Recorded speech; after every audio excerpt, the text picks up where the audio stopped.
ये कहानी छतरपुर नाम के एक छोटे से गांव की है, जहां चारों तरफ हरियाली ही हरियाली थी। इसी गांव में संजय नाम का एक किसान रहता था, जो स्वभाव से बहुत मेहनती, खुशमिजाज और मददगार था।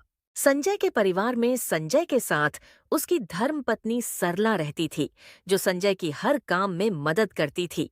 संजय के पास गांव में 2 बीघा जमीन थी, जहां पर वो खेती करके अपने घर का खर्च चलाता और बचे हुए पैसों से लोगों की मदद भी करता था। वहीं दूसरी तरफ संजय के बगल में उसका आलसी पड़ोसी रंजन रहता था, जिसे संजय पड़ोसी से बढ़कर अपना मित्र मानता था। परंतु रंजन का स्वभाव संजय से बिल्कुल विपरीत था। उसमें कूट कूट के आलसपन भरा था और उसे गांव में घूम घूम कर लोगों के साथ गपशप करना पसंद था। जहां संजय के पास गांव में 2 बीघा जमीन थी, वहीं दूसरी तरफ रंजन के पास बस एक छोटी सी जमीन थी, जिस कारण वो संजय से और जलता था। संजय उसकी हर काम में मदद करता था, परंतु वो बस उसके मित्रता का फायदा उठाता और उससे अपने काम करवा लिया करता था। रंजन की धर्मपत्नी का नाम कमला था, जो बहुत लालची स्वभाव की थी। एक दिन इसी तरह संजय सुबह सुबह अपने खेत पर काम करने पहुंच जाता है और वो खेत पर आते ही खेत का काम करना शुरू कर देता है। वहीं दूसरी तरफ रंजन अपने घर में पलंग पर चादर तान कर सोया हुआ था। संजय बिना रुके अपने खेत की जोताई करता रहता है। देखते देखते कुछ समय में दोपहर हो जाती है। दोपहर होते ही सरला ठीक समय पर संजय का खाना लेकर आती है और उसे आवाज लगाकर खाना खाने बुलाती है। सुनते हो जी, आ जाइए खाना खाने। सरला की आवाज सुनकर संजय को समझ आता है कि दोपहर हो चुकी है। अरे क्या बात है, आज कुछ ज्यादा ही जल्दी दोपहर हो गई। चलो अब सरला आ गई है तो खाना खाकर थोड़े देर आराम कर लिया जाए। फिर क्या था, संजय सरला के साथ एक पेड़ के नीचे बैठकर खाना खाने लगता है। इधर संजय तपती धूप में खेतों में कड़ी मेहनत कर रहा था। वहीं रंजय अभी तक सोया हुआ था। उसे सोते हुए देख कमला उसे उठाने आती है। अब उठ भी जाओ, कितना सोओगे? जरा बाहर जाकर भी देख लो, सूरज सर पर आ गया है। कमला के इतने जोर से चिल्लाने के कारण रंजन उठकर बैठ जाता है। क्या हो गया भाग्यवान, क्यों चिल्ला रही हो? सोया था मर थोड़ी गया था। और कितना सोओगे? कभी तो जल्दी उठकर खेतों पर जाकर काम भी कर लिया करो। वो खेत अपने आप फसल नहीं दे देंगे तुम्हें। अरे आज बहुत तीखी धूप है, आज तो मैं नहीं जा रहा हूँ खेत पर काम करने। बस तुम ऐसे ही बहाने मारते रहो और बाद में जाकर संजय भाई के सामने पैसे मांगना। अरे तुम उसकी फिक्र छोड़ दो। संजय एक नंबर का मूर्ख आदमी है, किसी की भी बिना सोचे समझे मदद कर देता है। और तो और वो मेरा बहुत अच्छा मित्र है, मेरी तो ऐसे भी बहुत मदद कर देगा। और आज के जमाने में मेहनत से कुछ नहीं मिलता है, दिमाग लगाओ तो ज्यादा फायदा होता है। इसी तरह कमला के ताने सुनकर रंजन फिर से सो जाता है। देखते देखते शाम हो जाती है। तभी गांव के मुखिया का बेटा राजू दौड़ता हुआ संजय के घर पर आता है और संजय से बोलता है। काका, दादी की तबीयत अचानक बहुत खराब हो गई है। वो आपको बुला रही है, जल्दी चलिए। दादी की खबर सुनकर संजय फौरन राजू के साथ दादी की तबीयत देखने भागता है। दादी का नाम सीमा देवी है। पूरे गांव में दादी का वैसे तो कोई अपना नहीं था, पर संजय दादी का पूरा खर्च उठाता और देखभाल करता था। क्या हुआ दादी, अचानक क्या हो गया आपको? राजू जा फटाफट से डॉक्टर काका को लेके आ जा। संजय के कहते ही राजू डॉक्टर को लेने चला जाता है। बोलो दादी, राजू बोल रहा था कि आप मुझे बुला रहे थे, कुछ काम है तो बोलो। कुछ नहीं संजय बेटा, पता नहीं अचानक मुझे बेचैनी लगने लगी तो मुझे लगा मेरा अंतिम समय आ गया है, तो सोचा तुम्हें एक बार देख लूं तो मैं चैन से जा सकती हूँ। नहीं दादी, ऐसा मत बोलो, अभी तो आपको और जीना है। इसलिए दादी मैं आपको कब से बोल रहा हूं, मेरे साथ चलकर रहिए ताकि सरला आपकी हमेशा देखभाल कर सके। नहीं बेटा, तुम तो जानते हो मेरी पूरी जिंदगी इस घर में गुजरी है और अब अपने अंतिम समय में मैं इसको छोड़कर नहीं जा सकती।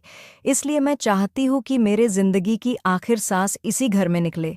दादी की ऐसी बातें सुनकर संजय बहुत भावुक हो जाता है।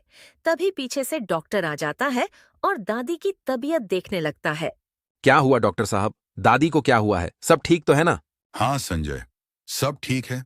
बस अब उम्र थोड़ी ज्यादा हो चुकी है, तो बस इसीलिए ऐसा होता रहता है। पर अब इनका थोड़ा ज्यादा ध्यान रखना होगा। हो सके तो इनके साथ हमेशा किसी ना किसी को रहना चाहिए। ठीक है डॉक्टर साहब, अब से मैं इनका ज्यादा ध्यान रखूंगा। बाकी सब ठीक तो है ना? कोई परेशानी की बात तो नहीं है ना? हाँ संजय, बाकी इनकी तबीयत ठीक है और मैंने कुछ दवाई लिख दी है। समय समय पर इनको देते रहना और अब से थोड़ा ज्यादा ध्यान देना। डॉक्टर दादी की तबीयत देखने के बाद वहां से चला जाता है। सुना ना दादी, डॉक्टर साहब ने बोला कि अब से आपकी ज्यादा देखभाल करनी होगी और वो सिर्फ आपके पास रहकर ही हो सकेगा। हाँ बेटा, पर मुझे अब ठीक लग रहा है। तुम्हें मेरी ज्यादा चिंता करने की जरूरत नहीं है। नहीं दादी, अब से मैं और सरला हमेशा आपके पास रहेंगे। अगर आप हमारे साथ हमारे यहां नहीं आ सकती तो क्या हुआ, हम तो आपके पास रह सकते हैं ना। मैं कल ही मेरा और सरला का सामान लेकर यहां आ जाऊंगा। ठीक है बेटा, जैसा तुमको सही लगे। राजू बेटा, हो सके तो तुम दादी के पास थोड़ी देर रुको। मैं अभी जाकर सरला को यहां भेज देता हूं ताकि आज रात वो दादी के साथ रुक सके। फिर क्या था, संजय राजू को दादी के पास रहने को कहकर वहां से अपने घर चला जाता है। संजय फटाफट से अपने घर पहुंच जाता है और उसे देखकर सरला पूछती है। क्या हुआ जी? अब कैसी है दादी की तबीयत? सरला दादी की तबीयत फिलहाल तो ठीक है, पर डॉक्टर साहेब ने बोला कि अब हमें उनकी थोड़ी ज्यादा देखभाल करनी होगी। इसलिए अब से हम ये घर छोड़कर दादी के घर पर रहेंगे ताकि हम उनके पास हमेशा रह सकें। ये तो बहुत अच्छा रहेगा। इससे हम में से कोई ना कोई हमेशा उनके आसपास रहेगा, तो हम उनका ज्यादा ध्यान रख सकेंगे। सरला, तुम्हें आज रात दादी के पास रुकना होगा। मैं कल अपने साथ हमारे काम लायक सामान लेकर वहां आ जाऊंगा। संजय से बात करने के बाद सरला दादी के घर के लिए निकल जाती है। अगली सुबह संजय भी अपना और सरला का सामान बांधकर दादी के घर के लिए निकलता है, पर जाते वक्त उसे घर के बाहर कमला देखकर रोक लेती है। क्या हुआ संजय भाई? कहाँ जा रहे हो सामान बांधकर? कहीं नहीं भाभी, बस दादी की तबीयत खराब है तो डॉक्टर ने सलाह दी है कि अब उनके पास हमेशा कोई ना कोई होना चाहिए देखभाल के लिए। तो अब से मैं और सरला दादी के साथ रहने वाले हैं। पर भाई, आप लोग अपना घर छोड़कर क्यों जा रहे हो? दादी को अपने पास ले आइए। नहीं ना भाभी, मैंने दादी से कहा था, पर दादी अपना घर छोड़ना नहीं चाहती, तो मैंने सोचा कि वो यहां नहीं आ सकती तो हम तो उनके पास जा सकते हैं ना। और हाँ भाभी, जब तक हम दादी के यहां है तो जरा तब तक हमारे घर का ध्यान रखना। अरे ये भी कोई कहने की बात है भाई साहब, आप निश्चिंत होकर जाइए। संजय कमला को सारी बात बताकर दादी के घर के लिए निकल जाता है। फिर ऐसे ही कुछ दिन बीत जाते हैं। संजय और सरला दादी के साथ अपना अच्छा समय बिता रहे थे। तभी अचानक एक दिन दादी की तबीयत बहुत खराब हो जाती है और उस समय पर संजय खेत पर गया होता है तो दादी सरला को आवाज देकर बुलाती है। सरला बेटी, ओ सरला बेटी, जरा यहाँ आना, एक बहुत जरूरी बात करनी है। दादी की आवाज सुनकर सरला दौड़ते दौड़ते आती है। हाँ दादी, बोलिए क्या हुआ? आपको कुछ चाहिए क्या? नहीं बेटी, मुझे कुछ नहीं चाहिए, पर मुझे लग रहा है अब मेरे जाने का समय हो गया है। तुम जरा जल्दी से संजय को बुला दो, मुझे उससे कुछ बात करनी है। हाँ दादी, मैं अभी उन्हें बुलवा देती हूँ, आप निश्चिंत रहिए। सरला तुरंत घर के बाहर की तरफ चली जाती है ताकि वो संजय को बुला सके। पर जैसे ही सरला घर के बाहर आई तो उसने देखा वहां से राजू गुजर रहा होता है, तो वो फौरन आवाज लगाकर बोलती है। राजू बेटा, जरा जल्दी से जाकर संजय काका को बुला लाओ और उनसे बोलना दादी ने बुलाया है। सरला की बात सुनकर राजू तुरंत वहां से संजय को बुलाने चला जाता है। थोड़ी देर में राजू संजय के खेत के पास पहुंच जाता है। काका जल्दी चलिए, दादी ने आपको बुलाया है। क्या हुआ राजू बेटा, कुछ हुआ है क्या? ये तो पता नहीं काका, पर मैं जब दादी के घर के बाहर से गुजर रहा था तभी सरला काकी ने मुझे आवाज देकर कहा, संजय काका को बुला लाओ और बोलना दादी ने बुलाया है।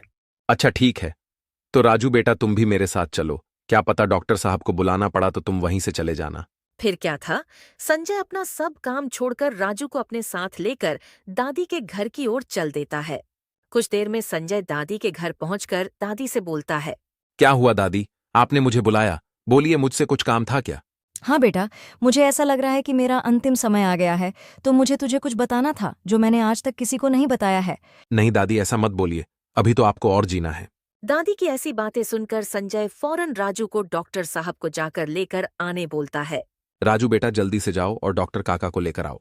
नहीं बेटा, अब इसकी कोई जरूरत नहीं है। मुझे तुम्हें मेरे पुश्तैनी खजाने के बारे में बताना है। दादी आप पहले ठीक हो जाओ, बाद में इस खजाने के बारे में बता देना। राजू बेटा जल्दी से डॉक्टर काका को लेकर आओ। राजू वहां से फौरन डॉक्टर काका को बुलाने के लिए निकल जाता है। संजय बेटा, अब डॉक्टर को बुलाकर कोई फायदा नहीं है। तुम बस मेरी ये बात अच्छे से सुन लो। मेरे घर के बाहर जो पेड़ है, अगर तुम वहां खुदाई करोगे तो तुम्हें वहां एक जादुई संदूक मिलेगा। इस जादुई संदूक की खासियत है कि तुम इसमें जो भी चीज़ डालोगे वो कई गुना हो जाएगी। पर इसका इस्तेमाल जितना हो सके सुबह के समय पर करना, तुम्हें इसके जादू का असली असर दिखाई देगा। पर बेटा, एक बात याद रखना कि इस संदूक का कभी भी गलत इस्तेमाल ना तो करना और ना ही होने देना। अगर इसका गलत इस्तेमाल हुआ तो समझो इस्तेमाल करने वाला बर्बाद हो जाएगा। इस जादुई संदूक की एक खास बात ये भी है कि ये इसका इस्तेमाल करने वाले का इरादा भांप लेती है कि इसका इस्तेमाल सही काम के लिए हो रहा है या गलत। हाँ दादी, मैं समझ गया, परंतु मुझे नहीं जरूरत है जादुई संदूक की, क्योंकि मैं नहीं चाहता कि मैं उस संदूक के लालच में फंस जाऊं और अपनी जिंदगी बर्बाद कर लूं। नहीं बेटा, मुझे ऐसा नहीं लगता है, क्योंकि पूरे गांव में बस एक तुम ही ऐसे हो जो कभी अपनी नहीं सोचते हो। तो मेरे हिसाब से तो ये संदूक सिर्फ और सिर्फ तुम्हारे पास होना चाहिए। पर दादी, कहीं मैं इस जादुई संदूक के लालच में आकर कुछ गलत कर बैठा तो तुम इस संदूक को अभी मत निकालो। तुम्हें जब सही लगे कि उसकी ज़रूरत है तो तुम उस वक्त इसे निकालकर इसका इस्तेमाल भलाई के लिए कर लेना। और हाँ, अगर तुम्हें लगे कि इसका गलत इस्तेमाल हो रहा है तो इसे फिर से लाकर वहीं ज़मीन में गाड़ देना। ठीक है दादी, जब मुझे लगेगा कि इसकी जरूरत है तो मैं इसको जमीन से निकाल लूंगा। संजय से बात करते करते अचानक दादी की आंखें बंद हो जाती है। दादी, क्या हुआ दादी? आंखें खोलो दादी, कुछ तो बोलो दादी। तभी पीछे से डॉक्टर आ जाता है और दादी की नब्ज जांचने लगता है। संजय भाई, दादी अब नहीं रही। डॉक्टर की ये बात सुनकर संजय और सरला रोने लगते हैं। दादी को गुजरे अब 2 साल गुजर चुके थे, परंतु संजय ने अब तक उस जादुई संदूक को अपनी जगह से नहीं निकाला था। इस साल बारिश ना पड़ने के कारण गांव में अचानक भयानक सूखा पड़ गया था। सूखा पड़ने के कारण गांव के सभी लोग बहुत ज्यादा परेशान हो चुके थे। गांव के बड़े बुजुर्गों का भी कहना था कि ऐसा सूखा गांव में बहुत समय के बाद पड़ा था। इसी बीच संजय के घर पर गांव के मुखिया का बेटा राजू आता है। काका, आपको पिताजी ने कुछ जरूरी बात करने बुलाया है। ठीक है राजू बेटा, तुम चलो, मैं थोड़ी देर में आता हूं। संजय को सारी बात बोलकर राजू वहां से चला जाता है। क्या हुआ जी? आपको अचानक मुखिया जी ने क्यों बुलाया होगा? पता नहीं, पर शायद गांव में आए इस भयानक सूखे के बारे में चर्चा करने बुलाया होगा। तो आप इसके लिए क्या कर पाओगे? ये आपके हाथ में थोड़ी न है। हाँ, पर पहले जाकर देखकर तो आता हूं कि सच में इसी विषय पर बात करनी या कोई और बात करनी है। ठीक है, जैसा आपको ठीक लगे। पर आप खाना वगैरह खाकर जाना, क्या पता कितने देर तक आप लोगों की बात चले। फिर क्या था, संजय खाना वगैरह खाकर गांव के मुखिया के घर पर पहुंच जाता है। काका, आपने मुझे बुलाया था, बोलिए, कोई जरूरी बात करनी है क्या? संजय, गांव पर आई इस विपदा से तुम भली भांति परिचित हो। पानी की कमी और सूखे के कारण गांव के लोगों का जीवन दूभर हो गया है। हमें कुछ ऐसा करना होगा जिससे गांव की मदद हो सके। मुखिया जी, आपकी बात बिल्कुल सही है। हमें जल्द से जल्द कोई समाधान निकालना होगा, परंतु सोचने की बात यह है कि हमारे पास संसाधन सीमित हैं। यही तो समस्या है संजय। गांव के बुजुर्गों का कहना है कि हमारे पूर्वजों के पास कुछ विशेष साधन थे जिनकी मदद से उन्होंने ऐसी परिस्थितियों से निपटा था। मैंने सोचा गांव के सभी लोगों से बातचीत करके देखता हूं, शायद कोई किसी तरह से मदद कर दे। मुखिया जी, मैं जल्द से जल्द इस बारे में कुछ सोचकर आपको बताऊंगा। फिर क्या था, संजय मुखिया के घर से अपने घर के लिए निकल जाता है। घर आते ही सरला उससे मुखिया के घर पर हुई बातचीत के बारे में पूछती है। क्या हुआ जी? मुखिया जी ने आपको क्यों बुलाया था? वही अचानक आए सूखे के कारण बुलाया था, पर मैंने उनसे कहा कि सोचकर बताता हूं। पर आप इसके लिए क्या कर पाओगे? हम तो ज्यादा से ज्यादा गांव के लोगों को कुछ दिन का अनाज देकर मदद कर सकते हैं।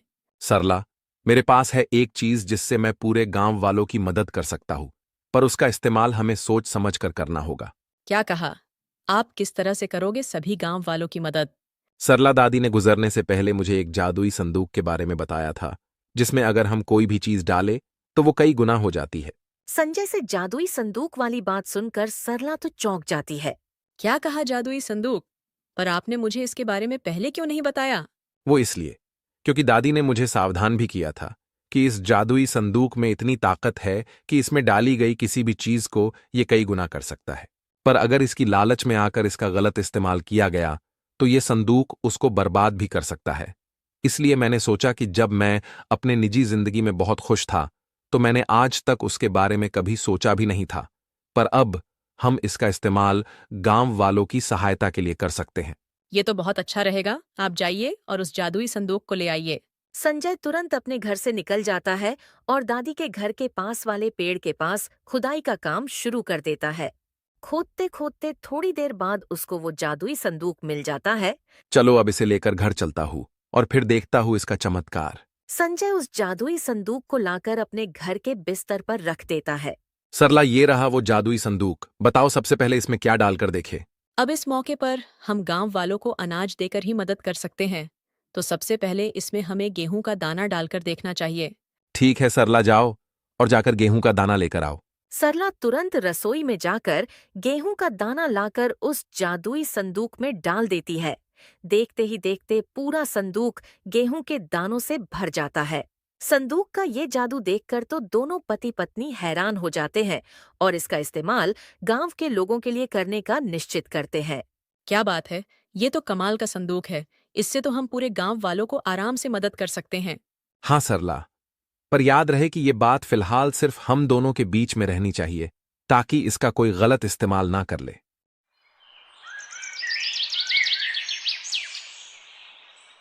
देखते देखते शाम हो जाती है और दोनों पति पत्नी जादुई संदूक से बहुत सारे अनाज की बोरियां भरकर तैयार कर लेते हैं। अब हमें ये काम रोकना होगा, क्योंकि दादी ने कहा था कि इसका असली जादू सिर्फ सुबह के समय पर दिखाई देगा, और शाम हो चुकी है और मेरे हिसाब से इतनी बोरियां काफी है। अगर लगा तो मुखिया जी को पूछकर और भेज देंगे। अब कल सुबह मैं एक एक करके सारी बोरियां मुखिया काका के घर पर रखाऊंगा, ताकि वो अपने हिसाब से सारे गांव वालों में अनाज बांट दे, ताकि जरूरतमंदों की मदद हो सके। जी, ये अच्छा रहेगा, पर उनको बोल देना कि हो सके तो ये बात किसी को भी ना बताए कि ये अनाज आपने गांव वालों को बांटने के लिए दिया है, वरना लोगों को शंका हो सकती है कि इतने भयानक सूखे में भी आप अनाज का दान कैसे कर रहे हो। हाँ सरला, मैं ये बात तो मुखिया जी को जरूर से बोल दूंगा।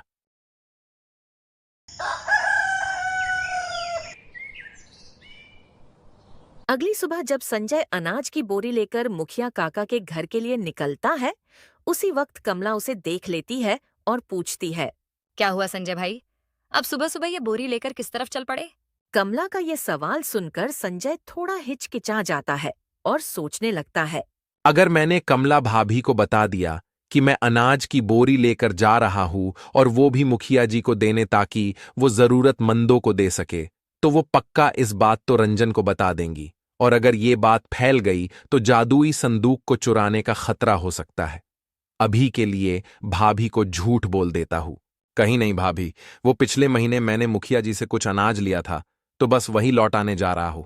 कमला को संजय की बातों में झूठ दिखाई देता है तो वो मन ही मन सोचने लगती है। संजय भाई और उधार, ये बात कुछ हजम नहीं हुई। और तो और ऐसा भयानक सूखे में वो अनाज वापस करेंगे, ये बात भी हजम नहीं हुई। कुछ तो गड़बड़ है। चलो अभी के लिए इन्हें जाने देती हूँ। अच्छा ठीक है भाई साहब, आप मुखिया जी को ये दे आइए, तब तक मैं भी अपने उनको उठा दूं, वरना सोते ही रहेंगे। ठीक है भाभी, तो मैं चलता हूं। इतना बोलकर संजय अपने अनाज की बोरी उठाकर चल पड़ता है। संजय के जाने के बाद कमला तुरंत घर के अंदर जाकर रंजन को उठाने लगती है। उठिए जी, कितना सोओगे? बाहर जाकर देखो, ऐसे भयानक सूखे में भी संजय भाई अनाज की बोरी मुखिया को देने जा रहे हैं। कमला के इतना जोर से चिल्लाने के कारण रंजन उठकर बैठ जाता है। अब क्या आफत आन पड़ी जो तुम इतना चिल्ला रही हो? अरे संजय भाई को मैंने देखा कि वो एक बोरी लेकर मुखिया के यहाँ गए हैं। हाँ, तो उसमें इतना चौंकने वाली क्या बात है? एक बोरी मुखिया को दे दी तो क्या हो गया? तुम्हें कुछ समझता भी है या नहीं? ऐसे भयानक सूखे में कौन अपने घर का अनाज किसी को देता है? तुम्हें कैसे पता कि उसमें अनाज है? संजय भाई जब बोरी लेकर जा रहे तो मैंने उनसे पूछा था। तुम्हें पता है उन्होंने क्या कहा था? उन्होंने कहा, पिछले महीने मुखिया काका से अनाज उधार लिया था, वो वापस करने जा रहा हूँ। क्या कहा उधार? और वो भी संजय? फिर तो पक्का कुछ ना कुछ तो गड़बड़ है। इसलिए तो बोल रही हूँ, उठो और एक बार जाकर देखो चक्कर क्या है। ठीक है, मैं अभी पता लगा कर आता हूँ कि चक्कर क्या है। रंजन जैसे ही बाहर आता है तभी वो देखता है कि संजय फिर एक बोरी लेकर जा रहा है। अब उसे पक्का कुछ गड़बड़ लगती है। रंजन भी संजय का पीछा करने लगता है। पीछा करते करते वो देखता है संजय फिर से मुखिया के घर की तरफ जा रहा है। अब तो पक्का कुछ गड़बड़ है। ये संजय 2 बोरी अनाज का ऐसे ही थोड़ी दे देगा मुखिया को। मुझे पता लगाना होगा कि बात क्या है। एक काम करूंगा, आज मैं भी जाकर संजय से कुछ अनाज मांग लूंगा, तब देखता हूं वो क्या बोलता है। यहाँ रंजन गड़बड़ ढूंढ रहा था और वहीं संजय एक एक करके सारी बोरियां ले जाकर मुखिया के घर पर रख देता है। इतनी सारी गोनी को देखकर मुखिया पूछता है। इतनी सारी बोरियां किस चीज की है संजय बेटा? काका, इन सारी बोरियों में अनाज है जो मैं आपको दे रहा हूं, ताकि आप गांव में जिसको भी अनाज की जरूरत है उसे दे सके।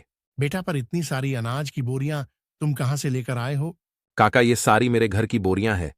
अब ऐसी आपदा में ये सब काम नहीं आएंगे तो कब आएंगे? पर काका, एक बात का ध्यान रखना कि ये सारी बात आप किसी को भी नहीं बताना। ठीक है बेटा, मैं ये बात किसी को नहीं बताऊंगा।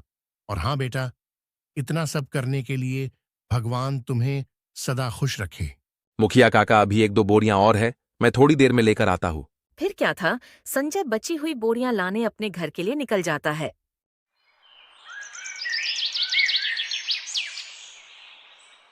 उसी शाम रंजन संजय के घर पहुंच जाता है और रंजन को अचानक देखकर संजय बोलता है। अरे रंजन भाई, इतनी रात गए, क्या हुआ? कोई बात है क्या? हाँ भाई, एक छोटी सी मदद की जरूरत थी तुम्हारी, इसीलिए चला आया। हाँ बोलो ना भाई, मैं क्या मदद कर सकता हूं तुम्हारी? भाई, वो मेरे घर का राशन खत्म हो गया था और फिलहाल मेरे पास पैसे भी नहीं है कि मैं दुकान से ले आऊं, तो सोचा तुमसे थोड़ा ले लेता हूं। जैसे ही मेरे पास आएंगे मैं तुम्हें वापस कर दूंगा। बस इतनी सी बात। बोलो भाई, कितना चाहिए और क्या चाहिए, मैं तुम्हें लाकर दे दूंगा। रंजन तो संजय की बात सुनकर चौंक जाता है और सोचने लगता है। कितना और क्या? बोल तो ऐसे रहा है जैसे मैं जो बोलूंगा दे देगा। भाई, तुमसे जितना हो सके उतना चावल दे दो, बस, और कुछ नहीं। ठीक है भाई, मैं अभी तो नहीं दिला पाऊंगा, पर तुम कल सुबह सुबह आना और ले जाना। रंजन को संजय की बात नहीं समझी। वो फिर से सोचने लगा। अभी नहीं दिला सकता, पर सुबह सुबह ले जाना। अभी नहीं है तो सुबह कहाँ से आ जाएंगे? एक काम करता हूँ, अभी निकलता हूँ यहाँ से और थोड़ी देर जासूसी करके देखता हूँ कि ये कहाँ से दिलाने वाला है मुझे चावल। फिर क्या था, रंजन वहां से चला जाता है और खिड़की के बाहर से संजय के घर के अंदर नजर रखने लगता है। वहीं दोनों पति पत्नी आपस में बात करने लगते हैं। सरला, 1 बोरी चावल की हमें और बनानी होगी रंजन भाई के लिए। वो थोड़ी देर पहले आया था, मैंने उसे बोल दिया कि कल सुबह आकर ले जाना। ठीक है जी, अभी तो हम जादुई संदूक का इस्तेमाल नहीं कर सकते, पर कल सुबह सुबह सूरज के उगने के बाद हम जादुई संदूक से रंजन भाई साहब के लिए भी 1 बोरी चावल की बना देंगे। खिड़की के बाहर खड़े रंजन ने सरला की बात सुन ली थी और फिर वो सोचने लगता है। अच्छा, तो इन लोगों के हाथ जादुई संदूक लगा है, तभी इतने भारी सूखे में भी अनाज बांटा जा रहा है। रुको, आज ही रात को इसे चुरा लेता हूँ। फिर क्या था, जैसे ही संजय और सरला सो जाते हैं तो उनके घर में रंजन धीरे से घुस आता है और जादुई संदूक को ढूंढने लगता है। रंजन को वो जादुई संदूक संजय के अंदर वाले कमरे में मिल जाता है, जिसे लेकर वो सीधे अपने घर के लिए निकल जाता है। अभी तक कमला को इस संदूक की सच्चाई पता नहीं थी, इसलिए कमला रंजन पर भड़की हुई थी। वो जब घर उस जादुई संदूक को लेकर आया, तब कमला ने उससे पूछा। मतलब तुम इस संदूक के चक्कर में संजय भाई के घर पर इतनी रात को गए थे? सरला, ये कोई मामूली संदूक नहीं है, ये जादुई संदूक है। तुम जो बोल रही थी ना, संजय मुखिया को इतने भयानक सूखे में भी अनाज देने जा रहा था, वो सब इसका कमाल है। और संजय ने एक नहीं, कम से कम 10 बोरी अनाज मुखिया के घर पर पहुंचाया है, वो भी इसी संदूक की मदद से। मैं कुछ समझी नहीं, जरा ठीक से बताओ। मैं तुम्हें बताऊंगा नहीं, दिखाऊंगा, पर अभी नहीं, सुबह। मैंने सरला भाभी के मुंह से सुना कि ये सिर्फ दिन के समय पर काम करता है, तो कल सुबह सूरज उगने के बाद मैं तुम्हें इसका जादू दिखाऊंगा।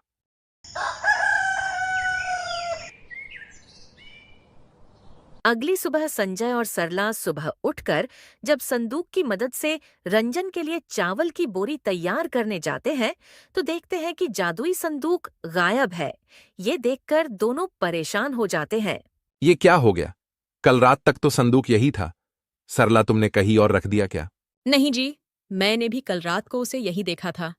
मुझे लगता है किसी को जादुई संदूक के बारे में पता चल गया और उसने उसे चुरा लिया। ये तो अनर्थ हो गया सरला। अगर किसी ने उसका गलत इस्तेमाल कर लिया तो उस व्यक्ति पर बहुत बड़ी मुसीबत आ सकती है। हमें पता लगाना होगा कि ये किसने किया और संदूक को वापस जमीन में दबा देना होगा। यहाँ संजय और सरला परेशान थे और वहीं रंजन कमला को जादुई संदूक का जादू दिखाने वाला था। कमला, मुझे पता है कि वो लोग इस जादुई संदूक में अनाज डालते होंगे तो वो कई गुना बढ़ जाता होगा। तुम एक काम करो, मुझे 10 की नोट ला कर दो, मैं उसे डालकर देखता हूं क्या होता है। फिर क्या था, रंजन उस संदूक में 10 का नोट डाल देता है। कमला, अब देखो जादुई संदूक का जादू। थोड़ी ही देर में संदूक 10 के नोट से भर जाता है, जिसे देखकर दोनों पति पत्नी बहुत खुश होते हैं। क्या बात है, अब तो हम अमीर हो गए। अब पूरा गांव हमसे जलेगा।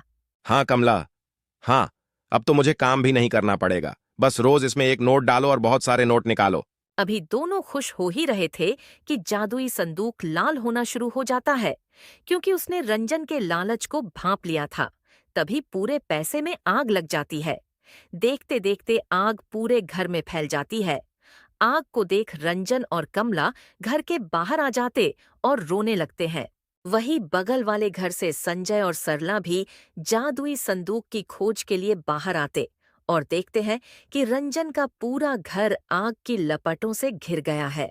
सरला, मुझे लगता है संदूक पक्का रंजन भाई के घर पर ही है। संजय इतना बोला ही था कि तब तक जादुई संदूक संजय के सामने आ जाता है, जिसे देखकर सरला संजय से कहती है, सुनिए, आप तुरंत जाकर इसे वापस से वही गाड़ आइए जहां से आप इसे लाए थे। फिर क्या था, संजय जादुई संदूक को फिर से ले जाकर दादी के घर के पास वाले पेड़ के नीचे गाड़ देता है। दोस्तों, इस कहानी से हमें 2 सीख मिलती है। पहली तो हमें कभी जीवन में लालच नहीं करना चाहिए, और दूसरी, हमें जब तक किसी चीज के बारे में पूरी जानकारी न हो, उस काम को करने से पहले कम से कम 10 बार सोचना चाहिए, क्योंकि अधूरा ज्ञान इंसान का कभी-कभी सबसे बड़ा शत्रु साबित होता है। तो दोस्तों, कहानी आपको कैसी लगी, हमें कमेंट में जरूर बताएं। अगर आपको हमारी मेहनत पसंद आई हो तो हमारे चैनल को सब्सक्राइब करना न भूलें और बेल आइकन दबाएं, ताकि नई कहानियों की नोटिफिकेशन सबसे पहले आपको मिले। धन्यवाद।